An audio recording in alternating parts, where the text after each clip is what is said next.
Why does religion have such a persistent hold on human thought despite all that we know of science? Yeah, I think there are several ways one can address that question. Let me address it consider not long ago when so much of the Western world the state was the religion. And we have actually moved quite a distance from that compared with 200 years ago, 300 years ago, 400 years ago, the era of the Inquisition and this sort of thing. And so to say that it has such a grip, it has a fraction of the grip that it once did on the operations of human conduct and of society. So the real question is, if implicit in that is, given what we know of science, why would religion still have any grip at all? Why does it still have a big grip? Because it's not a big grip when you look in the developed world. So, in fact, most of Europe are just they're whole countries where religion has essentially disappeared entirely, and the countries are not full of violence, and it's just the assumption that you have to be religious to be moral is a false one. It's empirically false because you just look around in places where that's the case. So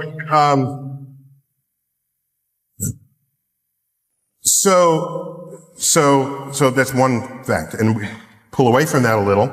There's plenty of what goes on in religious texts that has tremendous value to how to think about life and how to treat one another. In fact, Jefferson created what was essentially what you can think of as Thomas Jefferson, the Jefferson Bible. I don't know if you ever heard of this. He went through the Bible, and I think both the Old and the New Testaments, and he crossed off everything that was sort of mythical, magical, things that clearly violated known laws of nature, and kept the rest, and said, here is the stuff of the Bible that should have value to any modern person going forward. If you look at people who are religious today, who are not in conflict with science, they have viewed their religious text as a something that gives them spiritual support, not as a science textbook. The conflict in society is when you have those who are still religious, who want to use their religious text as their access point to understanding the natural world. And persistent efforts of the past to make that happen have just simply failed. The Bible does not work as a science textbook. In fact, Galileo knew this, and he himself was a religious man. He's famously quoted as saying, the Bible tells you how to go to heaven, not how the heavens go.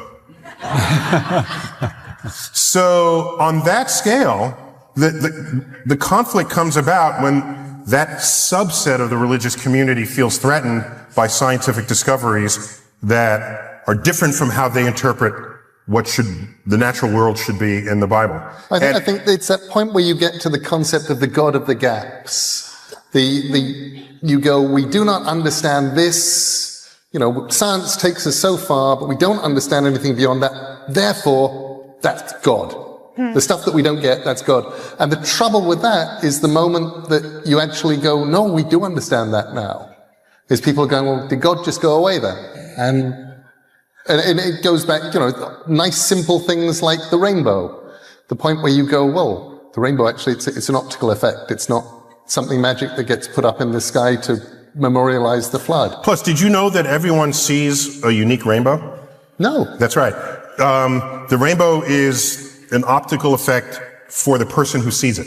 So if you stand 10 feet to my left, you see a different rainbow than I see. It's a remarkable, fun fact about rainbows. My favorite fun fact about rainbows is the fact that they were originally believed to have 6 color bands, but that Newton added indigo and violet. Yeah, Newton he liked his 7. The number 7. He had a mystical feeling for the number 7. Throws in indigo that no one else sees. Yeah, nobody. Hands up here. Who actually goes indigo, violet? There's the indigo. You don't. You just go purple. Yeah, exactly. The blue, purple. But that would be 6. Another thing about the rainbow, because each rainbow is unique to the viewer, it can only be a rainbow that is exactly face on to you. You've never seen a rainbow that was like at an oblique angle. Think about it. They're exactly hemispherical in front of you. That's why you can never get to the base of the rainbow. Because that would mean your perspective on it would change. That's what makes it a good place to hide the gold. Okay? In case you didn't know. All right. Are you outing yourself here as an unbeliever in leprechauns? People have been burned at stakes. Indeed am. Another thing, you mentioned the God of the gaps. In a free society, a free pluralistic society, where the freedom of the expression of religion is constitutionally protected, which is a fundamental part of why America was so attractive to immigrants from around the world, whose religious differences were not being supported in their hometown. I will never be one to tell you what you should believe or what you should not believe. What I will say is that if you want to say that where we don't understand things, that's where God rests, that's where God operates, the God of the gaps argument, because I get asked that all the time. What was around before the universe? I don't know. Must have been something, God. So they got to stick in God where we're not there yet. And I just say, we got top people working on that. It's a current frontier. We're not there yet. And given the history of the moving frontier, where people had previously said, well, God must be operating, we're long past that. Those explanations have come. And so there's no compelling reason to say God did it and then sort of give up and go on to the next problem. My issue with the God of the gaps is that if you feel that way, you should not be writing the science curriculum of a classroom. Okay? That's all. Okay?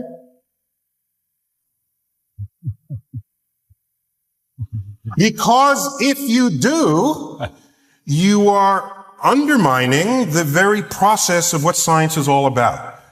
Because the God of the gaps principle is it's a philosophy of ignorance, whereas science is a philosophy of discovery. And that's an important distinction between the two. And if you remove that foundation for what builds science, you are undermining the capacity of your culture, of your nation, to compete technologically in the 21st century. So it is not without consequence to have conduct of that way. Do I believe in the God that you believe in? Yes. Okay, that's probably what I was guessing. Is that the Christian God?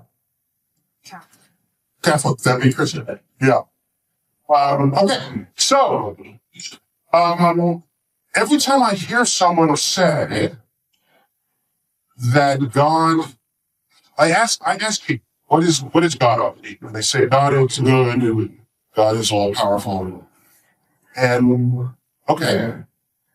So then, you know what happened? This happened in the 1700s. The city of Lisbon, Portugal. 1755, I think was the year. Fell off of my like 3 years. Lisbon, Portugal, one of the holiest cities in all of Europe. A Catholic city. All Saints' Day, one of the holier days in the Christian calendar, back then especially. Everyone was in church, worshiping. That morning, there was an earthquake. And that earthquake, what buildings are most susceptible to earthquakes? The tallest and biggest buildings. And this is 1755, one of the tallest and biggest buildings in Lisbon, the churches. So, that morning, 80,000 people died in their churches from the collapse of the domes, walls, and what followed the earthquake. Guess what? A tsunami followed the earthquake, basically wiping the city of Lisbon clean. Okay. That was the beginning of what we today think of as the modern atheism. Because at the time, people said, if God is all loving, how could he have possibly done this? God presumably controlling the forces of nature. We're not talking about man to humanity to man here, which would be the consequence of free will. We're talking about nature. And so people at the time, led by people such as Voltaire, asked the question, if there is a God, and we had this tsunami that killed 80,000 people and wiped out a holy city on a holy day, collapsing churches onto people's heads, then either God is not all powerful or God is not all good. If we define good by being interested in your health and longevity, that's a fair definition of being good, I think. And so that created an entire philosophical rift in the theological community, and people parted ways at that time. So when I look at the universe and I see asteroids coming down to strike and rendering species extinct, I see forces of nature that would just as soon have us dead or extinct. I don't see the goodness in the world that people speak of. And am I being selective? I don't think so. Tsunami in Indonesia, 250,000 people died. An earthquake hit Haiti, 250,000 people died. This is nature killings. I've joked about it. I said, another earthquake comes, we should get the hint. The earth is trying to shake us off. You see a dog, I don't shake, I get it wet. It's like, earth is off. Humans. Yes. So, when people define God in that way, I don't see the all good part. I see some good, I see a lot of bad. Nature trying to interrupt my health and my longevity.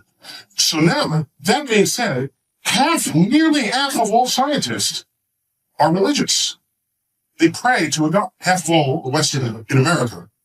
So being a scientist does not make you not believe in God. Nearly half. Here's the difference. The scientists who are productive, who are also religious, do not use the Bible as their science reference. The Bible, they've removed all of it, and they've used the Bible as a source of their spiritual fulfillment and enlightenment. And they draw a line on this. And Galileo said this first. Galileo, a religious Catholic man in Italy, he said it first. He's reading the Bible, and he's got a billion of it. He builds a telescope, best one ever. And he's looking at the universe, and he said, this doesn't match up. And so he comes out with the phrase, a brilliant phrase, in a letter to a friend of his. He said, apparently, the Bible tells you how to go to heaven, not how the heavens go. So he drew the first line in the sand between how you might relate to your religion if you're going to live in a physical reality. And so my issue has never been about religion and society. I never talked. I mentioned historically and when forces interplay. But we live in a free society, or we tell ourselves that. And our Constitution is written in such a way that the government can't tell you what religion to be. You can be whatever religion you want. And you know what guarantees that? It's because our Constitution, ratified in 1789, makes no mention of God at all. A controversial fact of the time. How could you found a country with no mention of God? It's because the founding fathers were afraid that if a government establishes a God, that people will not have the freedom of religion that the Constitution promises.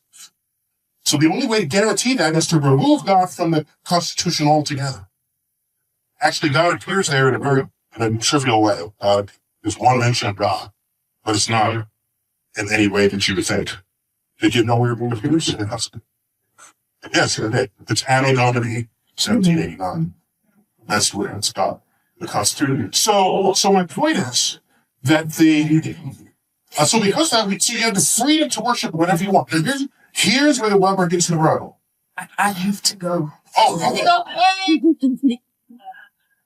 okay.